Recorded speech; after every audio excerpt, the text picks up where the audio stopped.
Honorable Deputy Minister, many thanks for that introduction. So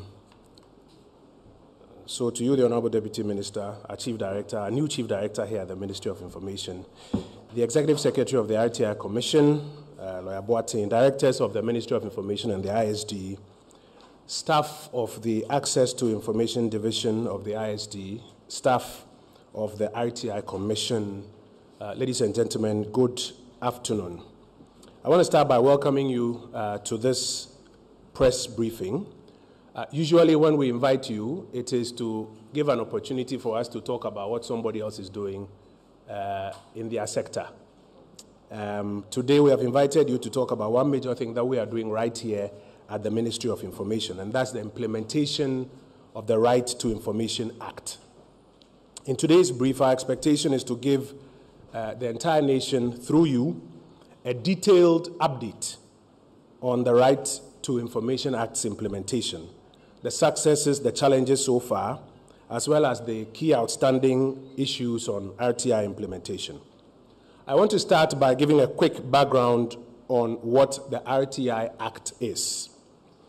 The Right to Information Act is a law passed by Ghana's Parliament on March 26, 2019, to outline the procedure by which the right to information, which was promulgated in the Constitution 1992, can be accessed. Now, while some have thought that the RTI Act is the act which gives us the right to information, let me start by correcting the impression. The Constitution is what gives us the right to information under Article 21(1)(f). What was missing for that particular right was the procedure by which we can access that right. So Act 989 is a procedural act passed to expressly provide for the points of application, the timelines for application and receiving responses, and the remedies if you apply and you don't get the kind of responses that you are looking for, all in an effort to ensure that the right that was given under Article 21(1)(f) can be accessed by all of us. I also want to give a quick or a brief history to the Act. In 1999, the Institute of Economic Affairs first drafted the bill, which was to become the RTI bill and later the RTI Act. However, the passage of that bill dragged through about 5 different political administrations. And this long period of wait was marked by spirited advocacy by civil society, resulting in the establishment of a civil society coalition on the right to information in 2003. This period also included about 10 years of having 4 separate drafts of the bill, because as the discussions kept going, the bill kept going through various changes. Parliament finally passed the RTI bill into law on March 26, 2019. And when it was eventually laid on the President's desk, I'm referring to President Akufo-Addo, he assented to it within 24 hours. That was on the 21st of May, 2019. The implementation, however, did not begin immediately because of a provision in Section 86 of the Act. And that provision ensured that we were going to have a period of putting the preparatory steps in place until the next fiscal year. This law provides a framework of transparency and accountability in public affairs. Now, there's a framework within which the RTI Act is supposed to work. And at the very beginning, I want to take a moment to explain this framework, because I think sometimes when you listen to public commentary, you get the impression that not everybody understands the framework. For RTI to be effective, 3 organs must work together for it to happen. 3 organs. There's the supply side of information. Information must be supplied. Then there is the demand side. And then there's a regulatory side. I'll take a few moments to explain. Now, I always argue that the first and the most important part of this is the demand side, the general public. If the public made up of you, our colleagues in the media, academia, ordinary citizens, do not demand for information, RTI will be useless. So number one is the demand side. That's the general public. Number two, when that demand comes in, somebody must be there at the public institution to supply that information. And so that's the supply side. The supply side is led by the Access to Information Division here at the Information Services Department of the Ministry of Information. And they have recruited and trained and deployed information officers to a good number of the public institutions out there, so that when there's demand, they can supply the information. Admittedly, not all public institutions have been populated with or by officers from the ATI division of the ISD. The reason is that the law gives us room, and the law operates with the understanding that from day one, you can't fill all the vacancies. So from day one, you start filling, but you can also designate other people in the institutions themselves to play that role, hopefully until such a time that you have finished populating all of the public institutions. So you will find in the screen behind me here, the demand side made up of the general public, the supply side led by the information officers from the Access to Information Division of the ISD. But whatever is going on must be regulated. There must be a regulator who is checking and ensuring that, in particular, those responsible for the supply side, whether they are ISD officers or they are designated officers, they are doing the job in accordance with the legal standards. They are also supposed to ensure that all the other parts of the law, and when it comes to timelines, etc., or reasons for refusing requests or for granting requests, they are in accordance with the law. So you find the regulator there. That's the RTI Commission. So for RTI to be effective, these three organs must work. The interrelation between these organs is facilitated by the sector ministry, the Ministry of Information. No single organ can on its own make RTI work effectively. And I must at this stage commend the three organs for working together effectively thus far. I must also make it clear that the ATI division is very different from the RTI Commission. The Commission is the independent regulatory body established by Section 40 of Act 989. The ATI division, or the Access to Information Division, which handles the supply side, is the body that we have created to fulfill the supply obligations under Section 3 of the Act. So in essence, there shouldn't be any confusion between the roles of the RTIC, that's the Commission, and then the ATID, that is the division that supplies. One is a supplier, one is a regulator. Instead, they all work together in a complementary role to ensure that RTI is effective on the ground. Now, I want to take you back to the original roadmap for implementing RTI, because sometimes you may be tempted to wonder, is it working, is it not working, is the roadmap being followed, how are we implementing it? When Parliament passed the Right to Information Act in 2019, the Ministry of Information was tasked with the responsibility of ensuring that public institutions are adequately prepared and ready to deliver satisfactorily on their obligations under the Act. And that's why we set up the Access to Information Division, initially known as the RTI Secretariat here, to lead the process. Together with the Ministry of Information, the processes for planning and developing a strategic roadmap to ensure smooth implementation were undertaken. These processes were undertaken in consultation with key stakeholders, including Parliament Select Committee on Communications, the RTI Coalition of Civil Society Organizations, as I mentioned earlier, the Data Protection Commission, UNESCO, and the Office of the Head of Civil Service, as well as the Office of the Head of the Local Government Service. It took place on the 29th of May 2019 at the Oak Plaza Hotel. And the stakeholders helped us to fashion out a clear roadmap for implementing. We have followed this roadmap religiously, and the success story of RTI implementation is a testament. Now, I want to speak briefly about the record of implementation so far, starting from the roadmap days up till now. First, let me deal with the supply side. To prepare public institutions to deliver on their obligations under the Act. The Ministry of Information established and commissioned the Access to Information Division within the Information Services Department. This happened on the 17th of July, 2020. Specifically, the ATI Division's mandate is to train, deploy, and provide technical support to the public institutions so that they can supply the information when it is requested. Over the past 3 years, the ATI Division has executed its mandate and other responsibilities with a great sense of professionalism. In 2020, an initial list of 539 institutions was put up.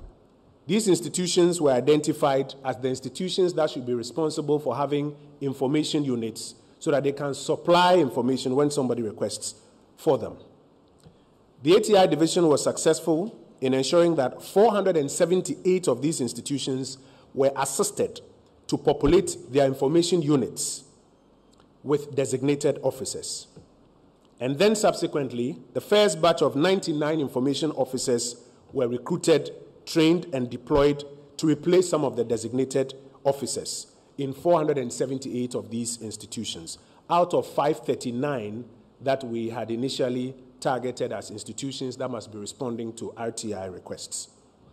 As at now, nearly 1,000 institutions have been identified. 320 of them have been populated with staff of the ATI Division. The remaining are working with designated officers, and our objective is to ensure that eventually we will transition from designated officers to fully fledged ATI officers from the ATI Division of the Information Services Department. As part of efforts to enhance access to information, the Access to Information Division has been staffed with personnel who provide daily back-end support to information officers across the country, be they designated or ISD officers. The division provides periodic training and support to the officers in these institutions. Our observations indicate that institutions where we have got assistant information officers posted from ATI tend to be more compliant with RTI requests and the RTI Act as opposed to institutions where there are designated officers, and it's understandable. You can understand an institution that has an officer whose full job is responding to information requests as against an institution where there's an officer doing something else and is asked to additionally look out for RTI requests when they come in. And so our preference is to ensure that over time we will fully populate all of these institutions. Now, as part of efforts to make the job of assistant information officers easier and to reduce manual operations, the ATI Division has also equipped many of the information units in the public institutions with computerized systems that ensure that they're able to process the requests that they get faster. The division collaborates with the RTI Commission to sensitize the staff of public institutions and the general public to enhance their appreciation of the Act. Now, let me talk about the regulatory side. I've just spoken about the supply side. Let me talk about the regulatory side. Remember, I mentioned that 3 organs must function properly. The Right to Information Commission has been established along with its full complement of staff to carry out the responsibilities outlined in Act 989. The legislation regarding the fees and charges associated with accessing information was approved by Parliament in 2020. So now when you apply for information, it is not at the discretion of the institution or the information officer to call out a certain figure. You remember that there were instances in which they called out their own figures. They became matters of litigation in court, and the court had to intervene. Now, we think that that will guide the information officers regarding the acceptable cost of reproduction of information. There's a lot that the regulator has done since the regulator commenced work, and I want to speak to a few of those regulatory interventions. You will recall that the President swore in the governing board of the RTI on October 19, 2020. Since then, the Commission has worked with speed to achieve a number of milestones. A good number of them, but I want to highlight just about 5 of them. First of all, their setup and operations. The offices of the Commission have been fully set up to execute their regulatory functions. This includes the recruitment of about 120 staff who are at post currently. The Commission was fully operational within the first 6 months of the inauguration of the board. Second is the decisions and determinations that constitute a major part of the Commission's work as a regulator. Over the past 2 years, the Commission has received 101 review applications. These are applications from people who have applied to the supply side or to the institutions and were not satisfied with the response or the lack of response. And so then they go to the regulator, that is the RTI Commission. And over the last 2 years, they have received 101 review applications. Out of this, 26 have been determined. And then there's a definition for determination. They go through an entire process and come to a point where they make a determination that this information must be provided or indeed cannot be provided because of these exemptions. 4 were discontinued at the instance of the applicants, because sometimes when people make this application, sometimes even during the process of determination, the institutions end up providing the information. Sometimes maybe the person who made the application has found another source to get the information and therefore discontinues the application. 2 are under judicial review, i.e. they've become matters of court processes. And 21 of them were settled through ADR mechanisms employed by the Commission. The Commission has the power to use ADR mechanisms to arbitrate between the institution and then the applicant, and also sometimes resolve this matter without having to make a determination properly so called. Now, out of the 26 determinations of the Commission, penalties amounting to 1,310,000 Ghana cedis have been imposed on a total of 14 institutions thus far. And the primary reason for the penalties was a refusal by the institutions to comply with the Commission's orders to grant applications or to grant applicants access to information that was requested. There's a little table behind me on the screens that I think explained this in detail. So you'll find that in 2021, there were 24 applications for review, 2022, 77. That's what brings us to the 101. And you find a full breakdown of how these applications that have gone to the regulator have been dealt with. I want to talk about compliance exercises that the regulator has also been embarking upon.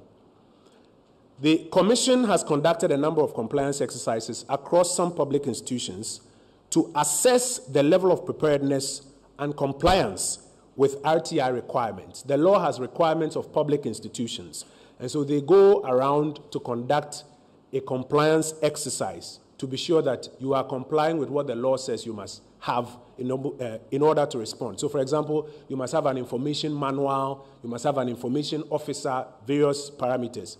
They go and they inspect and then they ensure compliance. The Commission further conducts what we call mystery shopping exercises of institutions to ascertain whether or not the RTI implementation is being executed in accordance with the advertised standards. In fact, we have found instances in which when some sort of compliance or monitoring is about to happen and the institution is aware, they put up systems that suggest that they will be complying. When you are gone, then they have moved them away. And eventually, when somebody comes with a request, you may not find it there. So the Commission also does mystery shopping to test and see if what you claimed has been put in place is really there. If you just brought somebody there as your information officer just for the purposes of the compliance exercise, when eventually there is a request, we will find out whether or not indeed you have an information officer, whether or not you have an information manual, whether or not the systems are functioning. So these compliance exercises are a very big deal for us, and it is one of the things that we note. Another matter is the issuance of guidelines on the preparation of information manuals. The law requires every public institution to prepare out the types of information that you have so that it's easier for people to apply, knowing what you have and what you do not have. And there are supposed to be guidelines on how to prepare it. The Commission has published guidelines for the preparation of the information manuals as required under Sections 3 and 4 of the Act. The Commission has so far distributed these guidelines to about 590 institutions. Remember, I mentioned that so far, the law as we now see it will cover about nearly 1,000, and about 590 of them have received these guidelines. The guidelines issued serve as a guide to public institutions on the relevant information that shall be contained in their information manuals. Additionally, the Commission expects to operationalize offices in Kumasi and Sunyani by the end of this year, and this should improve access to the Commission's services in the other parts of the country. They will be doing more as the years go by, but for this year, resources allowing and in collaboration with other agencies, Kumasi and Sunyani should have their satellite offices opened. So I've spoken about the supply side, I've spoken about the regulatory side. Let me speak briefly about the demand side in terms of implementation. There's been some appreciable level of public education and sensitization carried out by both the ATI division of the ISD and the RTI Commission. Despite these efforts, we acknowledge that more work needs to be done in creating public awareness of the law to enable citizens to take full advantage and to access information. And here, our colleagues, I want to implore you to help us with the public education exercises. Let me briefly mention, and perhaps since I'm talking about the demand side, let me briefly mention what I'll call the performance of ATI currently, if we want to see how ATI has been faring, how the public has been faring. I don't know if you can see the numbers well from where you are, but we'll distribute copies when we are done. In the first year, 2020, about 189, when we finished and did the final reconciliation, 189, sorry, in the first year, 50 reports, that's 2020, 50 reports were received from the various information units across the country. In the second year, 2021, the reporting improved from 50 to 189. In the third year, 2022, about 382 of the public institutions are reporting to the Commission and to the division on the kind of RTI compliance works that are ongoing there. But reporting does not necessarily mean people are requesting for information. Reporting is the institutions giving us reports on the work that they are doing. What a lot of people are interested in is how many RTI requests are coming through, how many of them are being granted, etc. So you will find, after all the reconciliations that we have done, that in the first year, about 23 requests came through. The number went up in the second year, after the reconciliations, to about 247 requests. That's a very huge jump. By the third year, 2022, we received, or in the third year, 2022, we received 783 requests, 2022, across the various information units in the public institutions of our country. So cumulatively, we've crossed over 1,000 RTI requests so far, 23,247,783. Now, in terms of the numbers that have been approved or granted, initially about 16, then about 159 in the following year, and then 663 by the third year. And again, you begin to notice that there's a lot more grant that is going on out there. There have also been some transfers, so we have data on how many of the requests were transferred to other institutions, because sometimes people may request for information from the wrong institution. And if the receiving institution knows which other institution can make it available, the law requires them to transfer or to refer it to another institution. The law also gives permission to the applicant to apply for a review within the receiving institution. So the application must go first to the information officer. If you are not satisfied with the determination of the information officer, you need first to apply for review from the head of institution. That is why we often discourage the applications from going directly to the head of institution, because the head of institution will respond to an appeal that you have brought to him from the information officer. And again, if you are not satisfied, then you make an application for review at the regulator, the Right to Information Commission. And if you are not satisfied, then you go to court. So the court is not a forum of first instance now that this act is in force. If you go, the court will refer you that there's a process that you have to go through. So let me also take advantage of this briefing to inform the public that there are review processes at the institution first and then at the commission before you go to court. Now, in terms of a geographic outlay of where the requests are coming from, the majority of requests for 2022, that's about almost 87% of the requests from the Greater Accra region.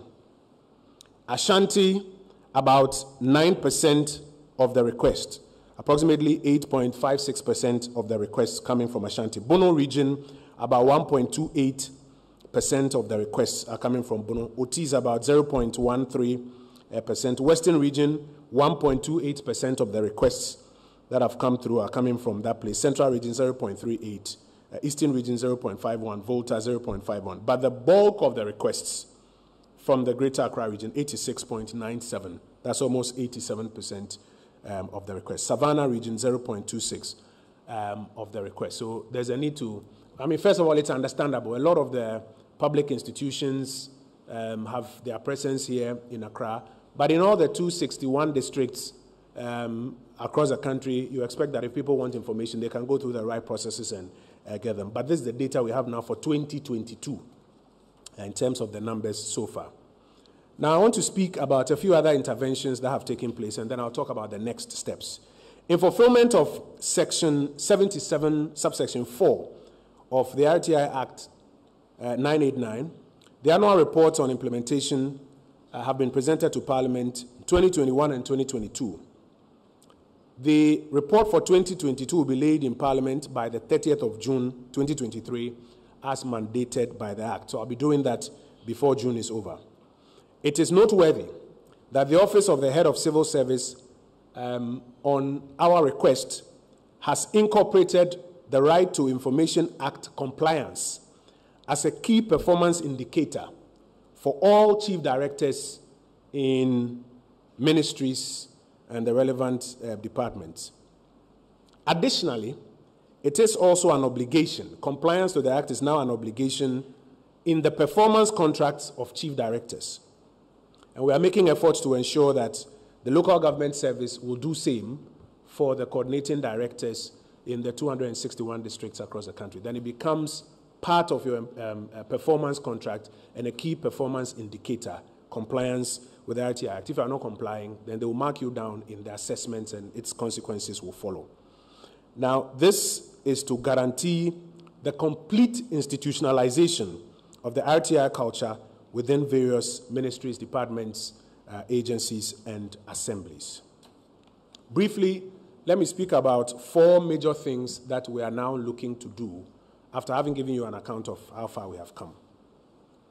The ministry, through the ATI division and in consultation with the RTI Commission, is working to operationalize what we call the Online Records Management System, the ORMS, which will enable applicants to apply for information online. It will aid information officers to keep accurate records, and it will ensure a lot more efficiency because it's a digitized platform for applying and then responding to information requests. This unique platform, which has been developed in accordance with Section 18 of the Act, will not only digitize the application and processing of RTI requests, but will also transform records management across public institutions in the country. Number 2, the draft legislative instrument for the RTI Act is currently undergoing stakeholder consultation and will be laid before Parliament when Parliament resumes. The draft was put together by the RTI Commission. The ministry has made its input into it. Many other stakeholder groups are also being consulted. And once we are done, we will lay it before Parliament when Parliament resumes. Number 3, the RTI Commission and the ATI division of the ISD will embark on continuous public sensitization campaigns in the medium to long term so that all the sub-constituencies or all the constituencies in the general public, media, academia in particular, general public, are educated the more on the Act and how to use the Act when they want to access information. Remember, we have said over and over again that it is way better to employ the Act to get information than to be doing I hear, or somebody has told me that X or Y or Z. And then finally, we are also making stringent efforts to fully populate the rest of the information units, and indeed, by extension, the entire public institutions, the entire public or the entire set of public institutions with ATI division staff. Remember, I said that our observation is that where we have ATI division staff, compliance is way better. And so we are making stringent efforts to fully populate the rest of the public institutions and information units with ATI division staff to ensure that there's full compliance. But we have some challenges, and it's important to highlight these challenges as I bring our brief to an end. We need a lot more cooperation from public institutions. There are many public institutions that have rejected information officers that have been recommended or seconded to come and assist them. And in some instances, you'll find that the public institutions that get into trouble are the institutions that rejected information officers when we posted them there. And they end up being, may I say, subjects of administrative penalties by the RTI Commission, because when they fail to therefore comply with the Act and it is reported to the Commission, by law, the Commission at its discretion would impose those penalties. We have institutions, for example, HEFRA, Health Facilities Regulatory Authority, a penalty of 30,000 Ghana cedis because they were not complying with the orders of the Commission. For some of the institutions, they will not even respond when the Commission makes a request that they should bring their justification forward. In fact, there's a commercial bank which, by this law, is subject to RTI, which refused to provide information, refused to comply. They have been fined 300,000 Ghana cedis. They are in court trying to explain why they shouldn't pay. And the lawyers of the RTI Commission are also in court explaining why they should pay, because they are required to comply with this act.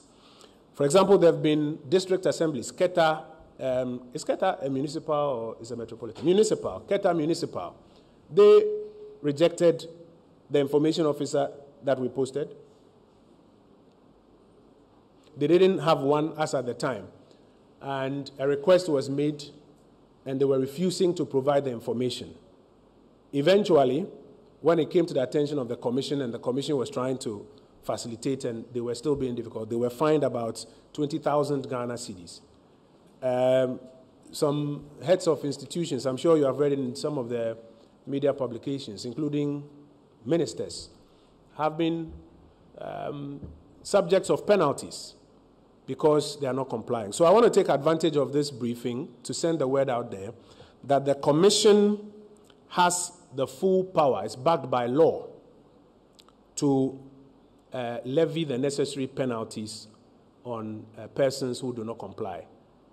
We have some cooperation, it's limited, we need a lot more cooperation. When we post an officer to you, you don't pay for the officer, we pay from ISD, but it's to help you to fulfill the obligations under the Act. And so we beg of you to empower these officers, receive them so that they can do their work.